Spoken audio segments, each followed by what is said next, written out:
Let's go to News Channel 3's Madison Weil. She's standing by and she's live outside Desert Regional Medical Center in Palm Springs, where 4 of those patients are being treated. Madison.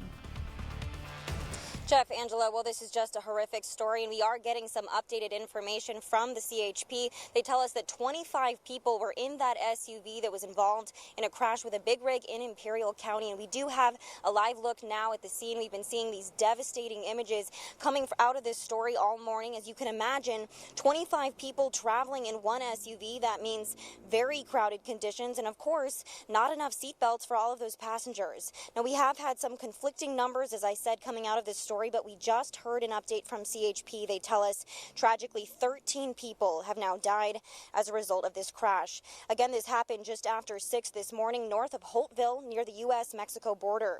CHP says they plan to conduct a thorough investigation into what happened leading up to the crash. They couldn't speculate too much, but this is what they've shared so far.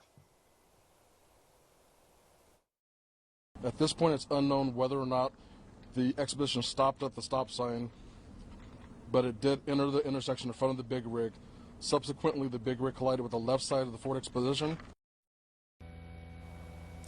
We know that some involved were treated at El Centro Regional Medical Center, and then 4 patients were flown here to Desert Regional Medical Center in Palm Springs, including the driver of the big rig. 3 of those 4 patients were sent to the ICU. I just asked a hospital representative who tells me as of now, 3 are in stable condition and 1 remains fighting for their life. Now, the cause of that crash is under investigation. We'll, of course, keep you updated on the status of these patients as well as the investigation.